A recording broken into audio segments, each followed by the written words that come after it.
तो फ्रेंड्स, आज आप इस वीडियो में जानेंगे खलीफा हारून रशीद की कहानी, जिनके दौर को खिलाफत का स्वर्ण युग कहा जाता था।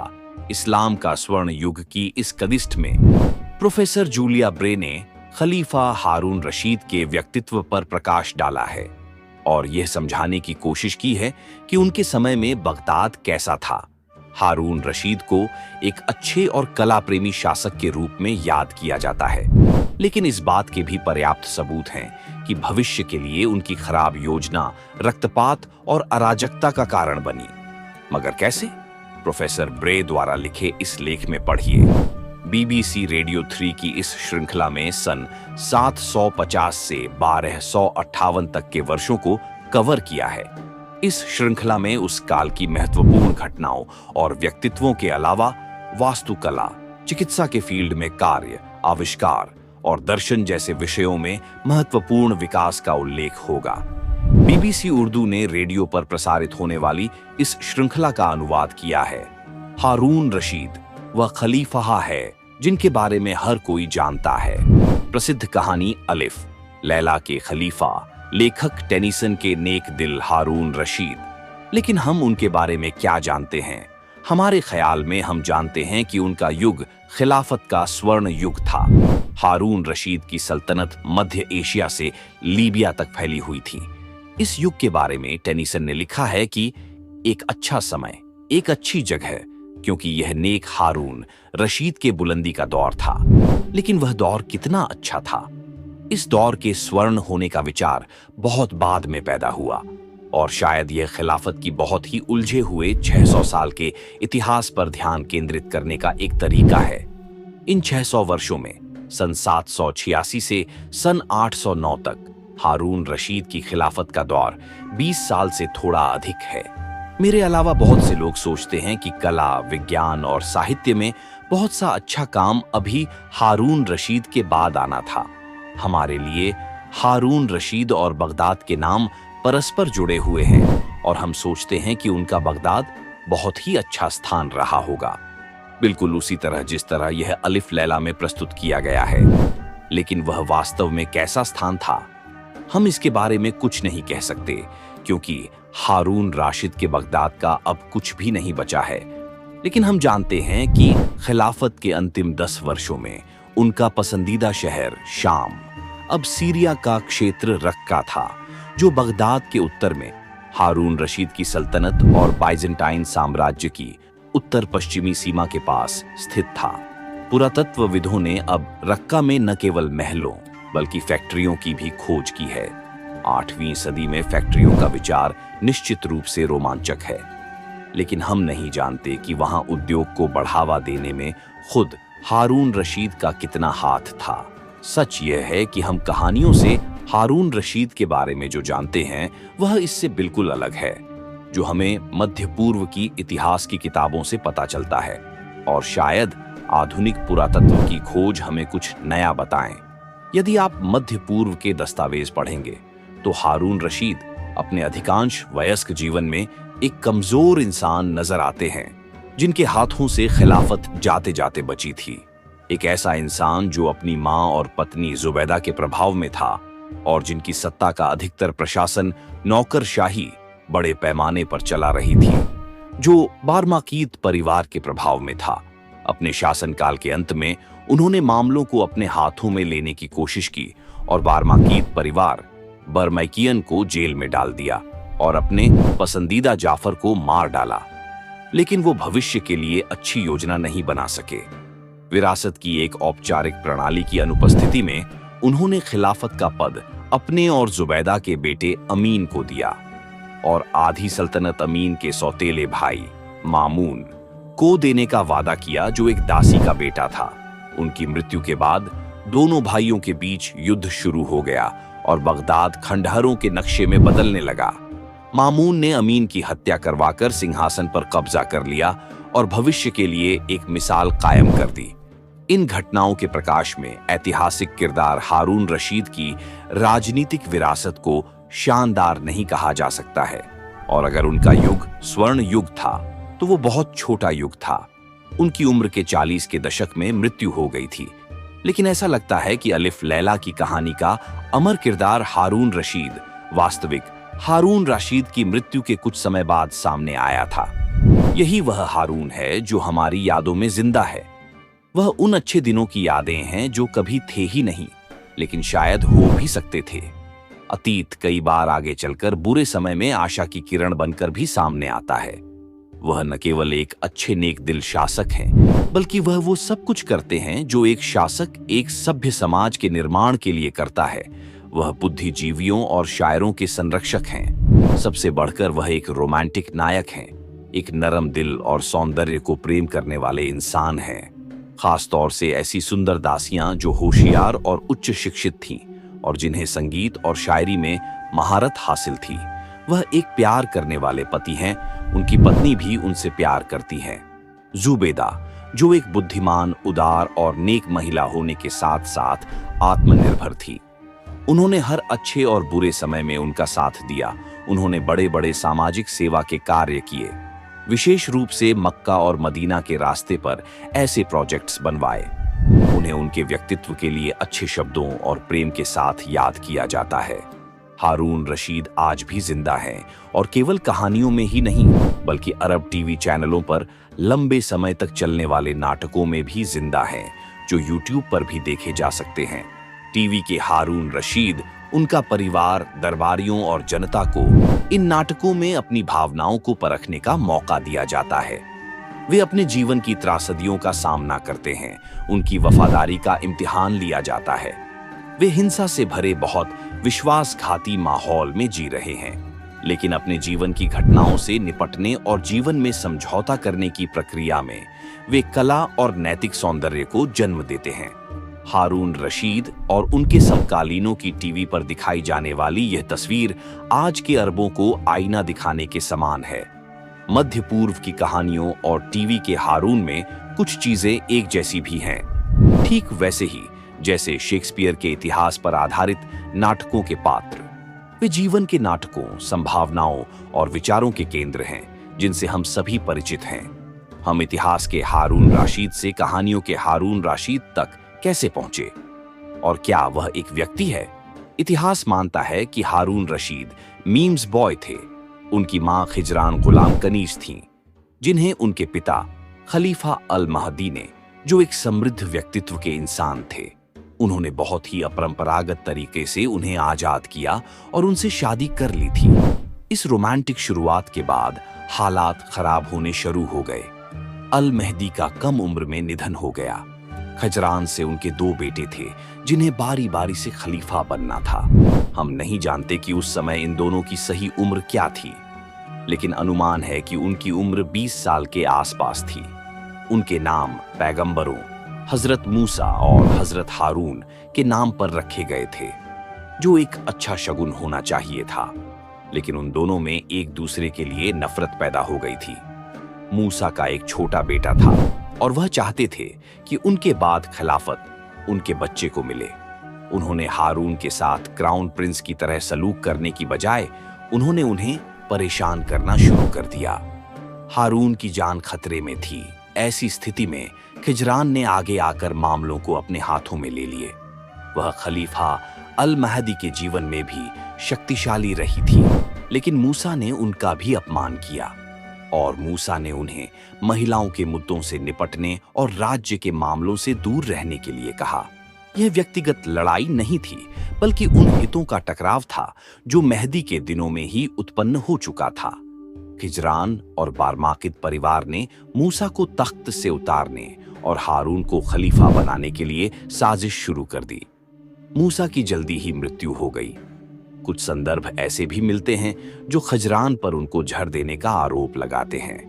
एक हवाले के अनुसार खजरान ने एक दासी के जरिए मूसा के मुंह पर तकिया रखकर उसकी हत्या कराई थी। लेकिन इनकी तुलना में एक गैर दिलचस्प कथानक के अनुसार मूसा की मौत पेट के अल्सर की वजह से हुई थी। मूसा की मृत्यु से हारून के बजाय बारमाकीद वंश के द्वार की शुरुआत हुई। बारमाकीद कुलीन वर्ग के थे और उनके पूर्वज ईरान के थे। यह परिवार अतीत में मध्य एशिया में बौद्ध मत के एक बड़े तीर्थ स्थल का कई नस्लों तक संरक्षक रहा था, लेकिन अब वे लोग स्थानीय रंग में ढल चुके थे। और अरबी भाषा बोलने वाले मुस्लिम थे। खिलाफत के सत्ता के ढांचे में अपनी जगह बना चुके थे और अपनी स्थिति बनाए रखना चाहते थे। वो माहिर स्टेट्समैन थे जो अपने मालिक के जीवन के दर्द को अपने सिर पर लेना जानते थे। इसके अलावा वो बेहद अमीर और उदार थे और बड़े पैमाने पर वफादारी खरीदना उनके लिए कोई मुश्किल काम नहीं था। बारमाकीद परिवार की एक महिला ने हारून को स्तनपान भी कराया था। इस तरह से बारमाकीद परिवार के साथ उनका रिश्ता भी था और उस समय दूध का रिश्ता खून के रिश्ते की तरह मजबूत माना जाता था। इसके अलावा बारमाकीद परिवार के एक बुजुर्ग हारून के शिक्षक और संरक्षक भी रहे थे। हारून उन्हें पिता कहकर संबोधित करते थे। याहया उनके मंत्री बन गए और याहया के 2 बेटों ने बाकी जिम्मेदारियां आपस में बांट ली। हारून का दूध शरीक, अलग अलग पिता से लेकिन एक ही महिला का दूध पीने वाले। भाई फजल भरोसेमंद और योग्य था, जबकि जाफर एक बुद्धिमान और आकर्षक व्यक्तित्व वाला इंसान था और हारून का सबसे करीबी दोस्त बन गया। इन गहरे पारिवारिक संबंधों और भावनात्मक संबंधों को देखते हुए यह बात अजीब नहीं लगती कि हारून रशीद के समय की कहानी एक पारिवारिक नाटक के रूप में लिखी गई है। इस कहानी में हर घटना को इस तरह से बताया गया है कि इसमें ठोस सबूत तलाश करना बहुत मुश्किल है, लेकिन इन सभी कहानियों को पारिवारिक रिश्ते की कहानियों की शैली में बताया गया है, जो व्यक्तित्व, भावनाएं, ईर्ष्या, भय और प्यार के नफरत में बदलने पर केंद्रित हैं। मूसा की मृत्यु के बारे में भयानक कथानक इसका एक उदाहरण है। एक और उदाहरण है कि हारून फजल और याहया के खिलाफ क्यों हो गए और उन्होंने जाफर को क्यों मरवाया। मनोवैज्ञानिक दृष्टिकोण से इसके लिए एक अच्छी व्याख्या यह है कि हारून को लगने लगा था कि वह बारमाकीद परिवार पर निर्भर होने के कारण अपनी मर्जी से कुछ नहीं कर सकते थे और वह घुटन का शिकार होने लगे थे। और दूसरा ये कि उन्हें बारमाकीद परिवार विशेष रूप से जाफर की प्रतिष्ठा खटकने लगी थी। इसके रूपक के तौर पर एक कहानी बताई जाती है कि हारून ने बारमाकीद परिवार पर हावी होने की कोशिश की और जाफर को अपने वश में करने के लिए उसने पहले चुपचाप अपनी बहन अब्बासा से शादी करा दी और फिर दोनों को एक साथ सोने से मना कर दिया। उन दोनों ने इस आदेश की खिलाफवर्जी की और हारून ने अपने अधिकार का इस्तेमाल करते हुए जाफर को मरवा दिया। इतिहासकार सदियों से इस कहानी को झूठ तो कह रहे हैं, लेकिन वे खुद भी बारमाकीद परिवार के पतन के लिए तोड़ दिया और अपने बेटे को अपना उत्तराधिकारी बनाने का ऐलान कर दिया था। ठीक उसी तरह अमीन ने अपने बेटे के बजाय अपने भाई मामून को खिलाफत देने का सार्वजनिक तौर पर किया गया वादा तोड़ दिया। जिस तरह मूसा बारमाकीद परिवार के साथ लंबे सत्ता साझाकरण के दौरान खलीफा हारून रशीद के लिए एक प्रमुख राजनीतिक कार्य अपने पुत्रों को सत्ता का हस्तांतरण था, लेकिन ये कार्य बुरी तरह विफल हो गया। ये मानव प्रकृति के खिलाफ था, या कम से कम इस कहानी के किरदारों की प्रकृति के खिलाफ था।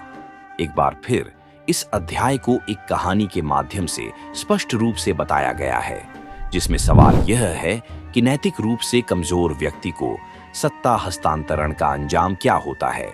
ऐसा कहा जाता है कि जिस रात जुबैदा गर्भवती हुई, जिसके बाद अमीन पैदा हुआ, उन्होंने एक सपना देखा था जिसमें 3 महिलाएं आईं और उनके पास बैठ गईं और उनके पेट पर हाथ रखा और उन्हें बताया कि उनका बेटा कैसा होगा। इन महिलाओं ने कहा कि वह बेकार, विश्वासघाती और मूर्ख होगा। जिस रात अमीन का जन्म हुआ, वही तीनों महिलाएं दोबारा सपने में उनके पास आईं और अपनी भविष्यवाणी को दोहराया। जिस रात उन्होंने अमीन का दूध छुड़वाया, वही महिलाएं आखिरी बार सपने में उनके पास आईं और कहा कि उनके दोष उनके पतन और मृत्यु की वजह बनेंगे। ज्योतिषियों की सभी खुशहाल कुंडलियों और अमीन के उच्च प्रशिक्षण के बावजूद वे भविष्यवाणियां सच साबित हुईं। इस कहानी का निष्कर्ष यह बताया जाता है कि मानव चरित्र उसकी किस्मत होती है, लेकिन इसका मतलब यह भी निकाला जा सकता है कि किसी के भाग्य का ज्ञान किसी के चरित्र को बना या बिगाड़ सकता है। यह वादा कि वह अपने भाई को सत्ता सौंपेगा पहली बार अमीन से 5 वर्ष की आयु में लिया गया था, फिर 15 वर्ष की आयु में। जब 20 साल की उम्र के कुछ समय बाद उन्हें सत्ता मिली तो उस वादे को तोड़ने की योजना बनाने के लिए उन्हें बहुत समय मिल चुका था। सच्चाई यह है कि उस दौर में सत्ता शपथ से बंधी नहीं थी, कानून का दखल तो इससे भी कम था। हर एक खलीफा खुद ताकत हासिल करता और उसे आकार देता। तो हारून ने खुद बारमाकीद की उपस्थिति में सत्ता और उनके बाद ताकत से कैसे निपटा, उन्हें कितनी शक्ति हासिल करनी थी। उन्होंने चुप रहते हुए बारमाकीद परिवार को राज्य के मामलात चलाने दिए, यानी उन्होंने अपने पिता से विरासत में मिली ताकतवर ब्यूरोक्रेसी को अपना काम जारी रखने दिया। लेकिन उन्होंने कुछ नई चीजों को भी पेश किया। उन्होंने इस विचार को बढ़ावा दिया कि खिलाफत को खुद को एक धार्मिक पद के तौर पर साबित करना है, और उन्होंने इस विचार को लोकप्रिय बनाने के लिए काम किया। वो लगातार ईसाई बाइजेंटाइन साम्राज्य के खिलाफ जंग पर अपने मिशन भेजते रहे और खुद भी कई बार इसका नेतृत्व किया। उन्होंने कई बार हज की यात्राएं की और पवित्र स्थानों पर कीमती चढ़ावे चढ़ाए। यही तरीका जुबैदा का भी था, जिन्होंने मक्का और मदीना में एक जलापूर्ति योजना पर और इन दोनों शहरों के रास्ते में पेयजल की आपूर्ति सुनिश्चित करने के लिए अच्छी खासी रकम खर्च की। यह जुबैदा का ही उदाहरण था, जिसके बाद इस्लामिक राज्यों में चैरिटी के दर्शन को बढ़ावा देने के लिए बड़ी बड़ी चैरिटी संस्थाएं स्थापित करना एक रिवाज बन गया। सत्तारूढ़ परिवार से संबंध रखने वाली एक महिला के तौर पर जुबैदा राज्य के अच्छे कामों में अपनी पहचान स्थापित करने में अपने समय से बहुत आगे थी। यह एक ऐसी महत्वपूर्ण राजनीतिक भूमिका थी जिसे आने वाले समय में भी महिलाएं निभाती रहीं। राज्य के दृष्टिकोण से इसमें हारून का हिस्सा प्रतीकात्मक था, लेकिन भरपूर था। हारून और जुबैदा ने जो मिसाल कायम की वो सदियों तक आने वाले मुस्लिम शासकों के लिए एक एक मिसाल बन गई। यानी किसी भी राज्य की वैधता उसके कार्यों से होती है। इसका मतलब केवल कल्याणकारी कार्य और जंग नहीं था, बल्कि न्याय की उपलब्धता को राज्य की जिम्मेदारी मानते हुए इसका प्रतीकात्मक संरक्षण किया और इस क्षेत्र को लेकर न्यायाधीश के पद की स्थापना भी की थी। हारून ने अपने जीवन में शासक की हैसियत से न्याय, परिवार और राजनीति साथ साथ चलते हैं, इसीलिए निजी और सार्वजनिक को उनकी विरासत में अलग करना मुश्किल है। अपने पिता की तरह उन्हें संगीत और शायरी पसंद थी। उनकी एक सौतेली बहन और एक सौतेला भाई, दोनों पेशेवर संगीतकार और शायर थे। उनकी नज़में आज भी पढ़ी जाती हैं। कला एक व्यक्तिगत शौक था, लेकिन एक महानुभाव के लिए इसके प्रचार और प्रदर्शन में भाग लेना असंभव था, भले ही उसके दरबार में कुलीन वर्ग के लिए ही क्यों न हो। हारून कला का शाही संरक्षक था।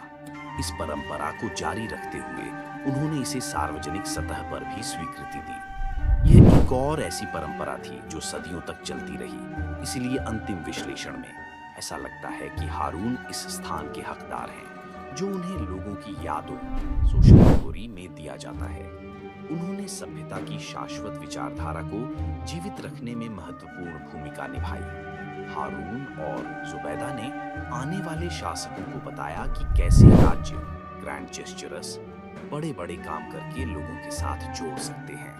और सबसे बढ़कर यह कि हारून, जुबैदा के बच्चों और बारमकीद परिवार की जीवन की कहानियों ने लोगों को सदियों तक सोच विचार करने के लिए सामग्री प्रदान की है और इंटरनेट और टीवी की मेहरबानी से आज भी कर रही है। इस वीडियो में दी गई हर जानकारी सोशल मीडिया और विकिपीडिया से ली गई है।